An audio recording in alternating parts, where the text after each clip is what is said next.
মানুষটা কখনো চাননি যে তার বাংলাদেশটা আমেরিকার একটা ঘাঁটি হোক, কিন্তু উনি জানতেন যে আমেরিকাকে তিনি যদি একটা সুযোগ দেন।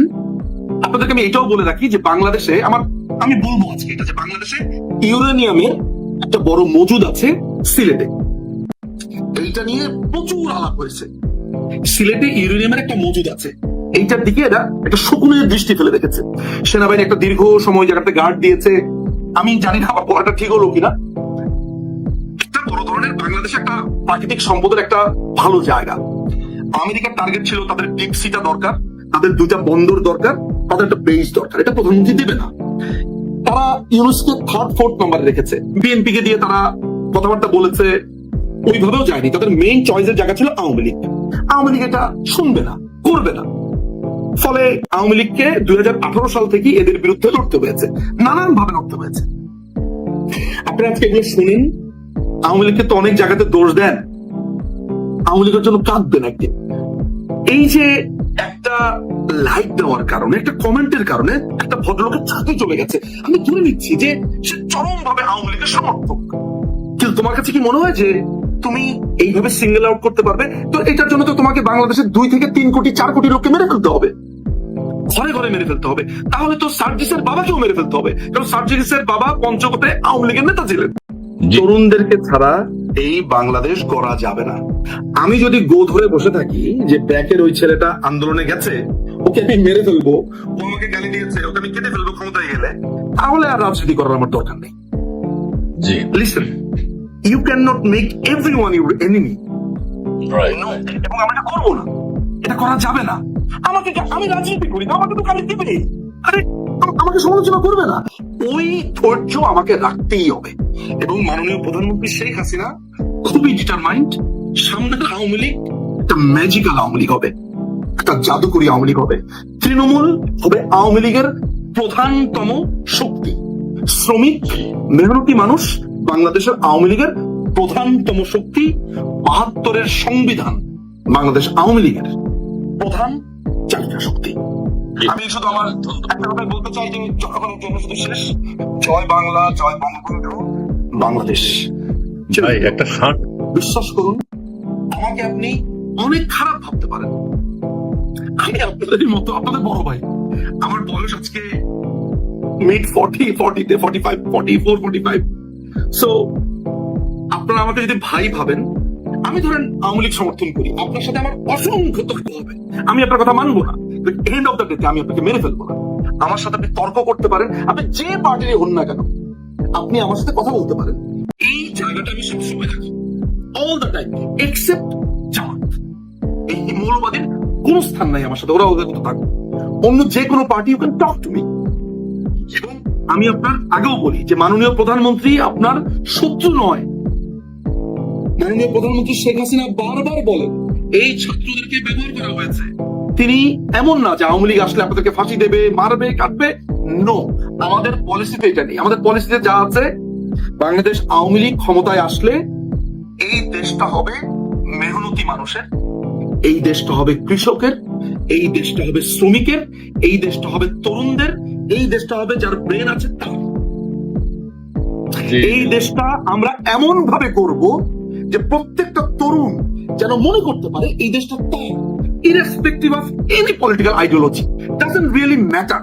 ম্যাটারটা হচ্ছে তরুণদেরকে আমরা কানেক্ট করতে চাই এই কান্ট্রিটার সাথে, ওদের মাথার ভিতরে আমরা পুশ করে ঢুকিয়ে দিতে চাই এই দেশটা তার, এই দেশটা আমেরিকার না, এই দেশটা অন্য কোনো দেশের না, এই দেশটা তার।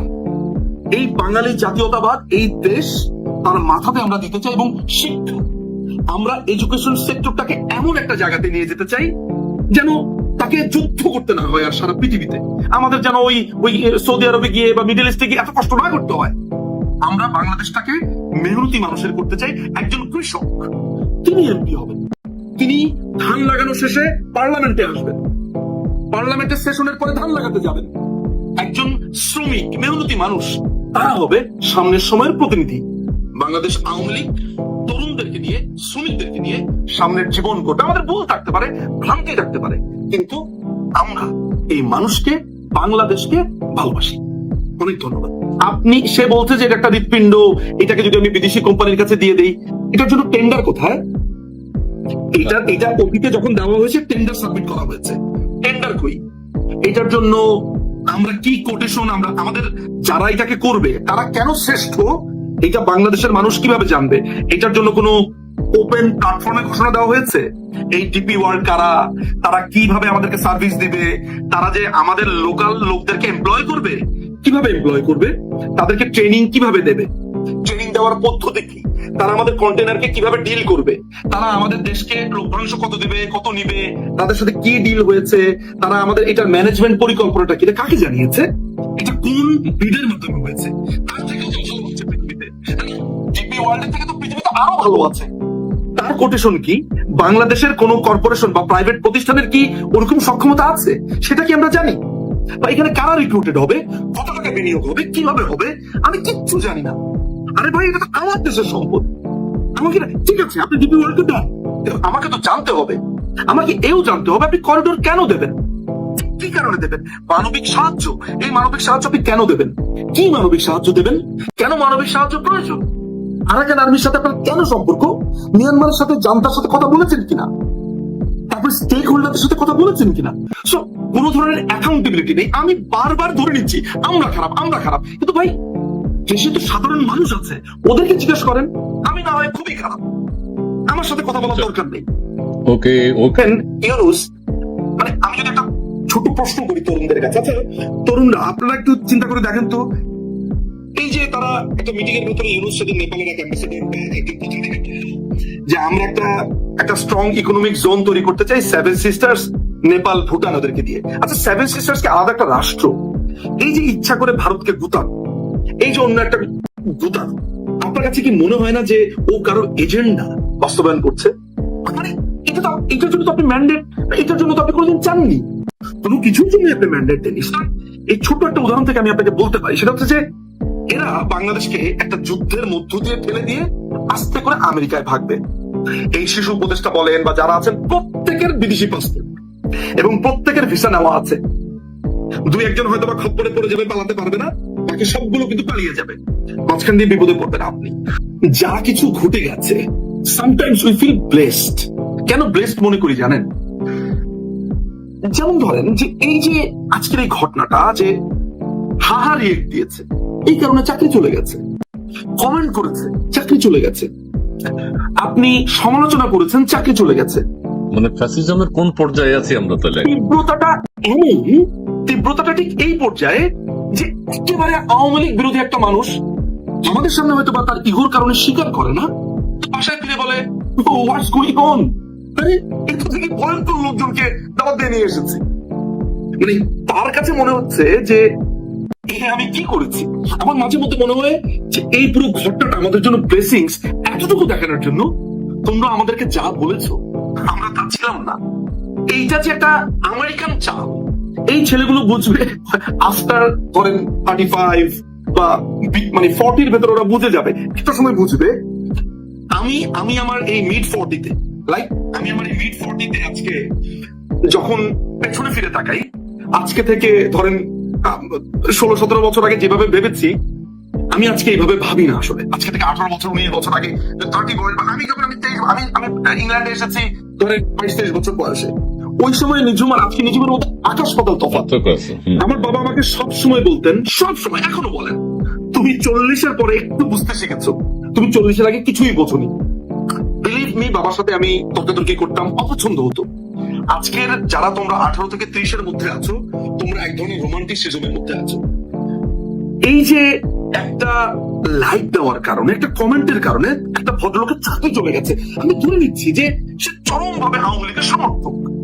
কিন্তু তোমার কাছে কি মনে হয় যে তুমি এইভাবে সিঙ্গেল আউট করতে পারবে? তো এটার জন্য তো তোমাকে বাংলাদেশের 2 থেকে 3 কোটি 4 কোটি লোককে মেরে ফেলতে হবে, ঘরে ঘরে মেরে ফেলতে হবে। তাহলে তো সার্জিসের বাবাকেও মেরে ফেলতে হবে, কারণ সার্জিসের বাবা পঞ্চগড়ে আওয়ামী লীগের নেতা ছিলেন। হয়তো মারবে। তারপরে মাহফুজ আলমের বাবা, চাচা, তার চাচা আওয়ামী লীগের নেতা ছিল, তাহলে তো সবাইকে মেরে ফেলতে হবে। এই যে ছোট ছোট ছোট ছোট ক্ষোভ গুলো, এই জিনিসটা মেনে নিতে হবে যে বাংলাদেশের আওয়ামী লীগের সমর্থক থাকবে, এটা বাড়ছে, এটা বাড়ছে। আমি কিন্তু অনেকবার বলেছি, অনেক জায়গাতে বলেছি যে এই অন্যায়, অত্যাচার, এই প্রত্যেকটা জিনিস আমাদের সমর্থক যেমন ইসমাইল ভাই, আমি আপনাকে নিউ ইয়র্ক প্রবাসী এক ভদ্র মহিলার কথা বলতে পারি। আমি 27শে সেপ্টেম্বর আপনার নিউ ইয়র্কে গেছি, সেখানে জাতিসংঘের সামনে প্রোটেস্ট এবং আমাদের আরো কিছু ওয়াশিংটনে বেশ কিছু কাজ ছিল। সেখানে এক ভদ্র মহিলার কথা পার্টিকুলারলি বলতে পারি, 55 ইয়ার্স ওল্ড। তিনি আমাকে এসে আমার হাত চেপে ধরলেন। তিনি আমাকে বললেন যে ভাই, আমি আমার এই জীবনে আওয়ামী লীগ করিনি, আমি অনেক বছর আমেরিকায় থাকি, আমি ভোটও দেইনি, কিন্তু ভাই যেইভাবে বঙ্গবন্ধুকে অপমান করেছে, তিনি প্রধানমন্ত্রীর একচোট সমালোচনা করে নিলেন, কিন্তু তিনি পার্টিকুলারলি এসেছেন শুধু বঙ্গবন্ধুর জন্য। আচ্ছা, এইটা আমেরিকা বারবার এটা বলছে যে আপনাদের কোনো ক্ষতি করবো না, আপনাদের কিছু করবো না, আমরা আসলে চায়নাকে একটু চেক দেওয়ার জন্য তারা বলছে, কারণ চায়নার আধিপত্যটা তারা কমাতে চায়। এইটা প্রধানমন্ত্রী একটা সময় প্রধানমন্ত্রী মনে করলো যে তার হুইসেল ব্লো করা দরকার। উনি প্রচন্ড রেগে মেগে এটা সংসদে গিয়ে বলে দিল। মাননীয় প্রধানমন্ত্রীকে আপনারা জানেন, তিনি খুবই স্ট্রেট ফরওয়ার্ড একজন মানুষ, আমাদের মা খালাদের মতো। তাকে দূরতম দ্বীপের মতো আপনার কখনো মনে হবে না। আপনি শেখ হাসিনাকে দেখলে আপনার কখনো মনে হয় যে তাকে ম্যাডাম ডাকি, তাকে ম্যাম ডাকি? আপনার মনে হবে যে ওনাদের মনে ফুফু ডাকা যায়, খালা ডাকা যায়, চাচি ডাকা যায়, এরকম মনে হয় না? তিনি মানুষটাই এমন।